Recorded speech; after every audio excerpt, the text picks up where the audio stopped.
اے میرے بیٹے، میں نے خواب دیکھا ہے کہ میں تمہیں ذبح کر رہا ہوں، بتا تیری کیا رائے ہے؟ بیٹا بھی بڑے درجے کے نبی کے گھر کا چشم و چراغ تھا اور بعد میں رسالت کے عہدے پر بیٹھنے والا تھا، اس لیے کم عمری کے باوجود اطاعت کے ساتھ سر جھکاتے ہوئے بہت ہی ادب سے عرض کرنے لگا، اے ابا جان، کر گزریے، جس بات کا آپ کو حکم ہوا ہے، آپ مجھے صبر کرنے والا پائیں گے۔ سبحان اللہ! جب باپ کے دل میں محبت الہی کا جذبہ جوش مار رہا ہوتا ہے تو پھر گھر کے دوسرے لوگوں کے اندر بھی اس کے نمونے نظر آتے ہیں۔ جب بیٹے نے یہ جواب دیا تو حضرت ابراہیم علیہ السلام ان کو ذبح کرنے کے لیے تیار ہو گئے۔ یہ دیکھ کر وہ کہنے لگے، ابا جان، میں آپ سے 4 باتیں عرض کرنا چاہتا ہوں۔ حضرت ابراہیم علیہ السلام نے فرمایا، اے میرے بیٹے، تم مجھے بتاؤ کہ تم اس وقت کیا کہنا چاہتے ہو؟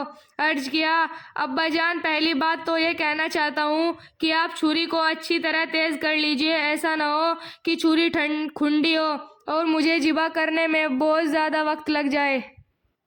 جب میں نے اللہ کے نام پر جان دینی ہے تو چھری تیز ہونے کی وجہ سے میری جان جلدی نکلے گی اور میں اللہ سے واصل ہو جاؤں گا۔ یہ سن کر حضرت ابراہیم علیہ السلام نے چھری اور بھی تیز کر لی اور پوچھا، بیٹا، دوسری بات کون سی ہے؟ بیٹے نے عرض کیا، ابا جان، میں چھوٹا ہوں، مجھے رسی سے باندھ دیجئے۔ لہٰذا ابراہیم علیہ السلام نے ان کو رسی سے باندھ دیا اور پوچھا، بیٹا، تیسری بات کیا ہے؟ بیٹے نے عرض کیا، ابا جان، جب آپ مجھے ذبح کریں گے تو میرا چہرہ اوپر آسمان کی طرف نہ کرنا، کیونکہ میں چاہتا ہوں کہ مجھے سجدے کی حالت میں موت آئے۔ ویسے بھی جب آپ کی طرف پیٹھ ہوگی تو آپ کے دل میں باپ والی محبت بھی جوش نہیں مارے گی۔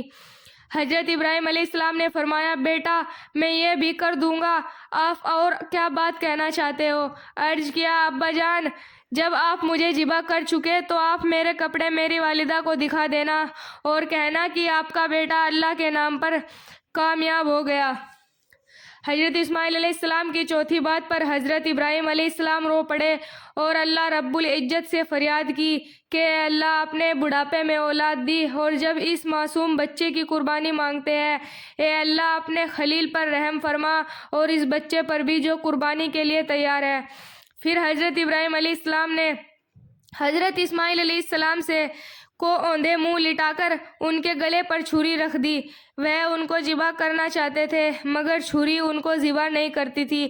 اللہ رب العزت نے جبرائیل علیہ السلام کو حکم دیا، جبرائیل، جاؤ اور چھری کو تھام لو، اگر رگوں میں سے کوئی رگ کٹ گئی تو فرشتوں کے دفتر سے تمہارا نام نکال دوں گا۔ لہٰذا حضرت جبرائیل علیہ السلام آ کر چھری کو تھام لیتے ہیں۔ حضرت ابراہیم علیہ السلام چھری کو چلانے کی کوشش کرتے ہیں لیکن چھری نہیں چلتی، پھر اپنا پورا بوجھ اس کے اوپر ڈال دیتے ہیں مگر چھری نے بچے کو پھر بھی ذبح نہ کیا۔ چنانچہ حضرت ابراہیم علیہ السلام غصے میں آ کر چھری سے کہتے ہیں، اے چھری، تو کیوں نہیں چلتی؟ چھری نے جواب میں پوچھا، اے ابراہیم خلیل اللہ، جب آپ کو آگ میں ڈالا گیا تھا تو آپ کو آگ نے کیوں نہیں جلایا تھا؟ حضرت ابراہیم علیہ السلام نے فرمایا، آگ کو اللہ کا حکم ہوا تھا کہ ابراہیم کو نہیں جلانا۔ پھر چھری کہنے لگی، اے ابراہیم خلیل اللہ، آپ مجھے ایک بار کہتے ہیں کہ گلا کاٹو اور اللہ مجھے 70 بار کہہ رہے ہیں کہ ہرگز نہیں کاٹنا، اب بتائیے کہ میں گلا کیسے کاٹ سکتی ہوں؟ اللہ رب العزت کی شان دیکھیے کہ اس نے حضرت اسماعیل علیہ السلام کو زندہ بچا لیا اور ان کے بجائے ایک مینڈا قربان ہو گیا۔ اللہ تعالیٰ کو حضرت ابراہیم علیہ السلام کی یہ ادا اتنی پسند آئی کہ اللہ تعالیٰ نے ان کے بیٹے کو محفوظ بھی فرما دیا اور فرمایا، اس کی جگہ ہم نے ایک بڑی قربانی دے دی۔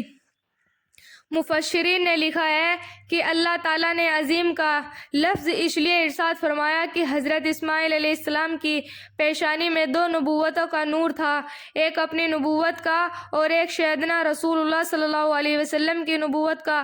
اللہ تعالیٰ فرماتے ہیں،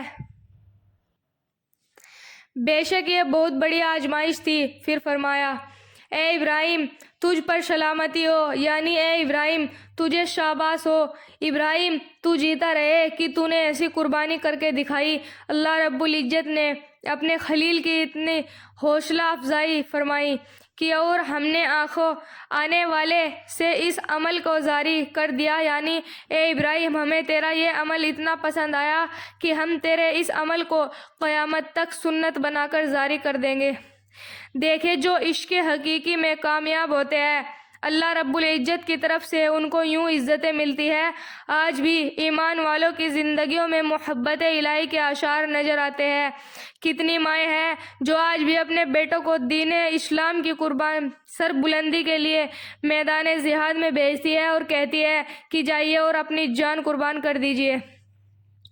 حضرت معروف کرکھی رحمۃ اللہ علیہ کی محبت الہی کتابوں میں لکھا ہے کہ شری سکلی رحمۃ اللہ علیہ نے ایک بار خواب دیکھا اور انہیں قیامت کا منظر دکھایا گیا۔ انہوں نے دیکھا کہ قیامت کا دن لوگ اللہ رب العزت کی حضور میں کھڑے ہیں اور ان سے ایک آدمی ہے جو اللہ کی محبت میں مست اور دیوانہ ہے اور دیوانوں کی طرح اللہ کی یاد میں لگا ہوا ہے۔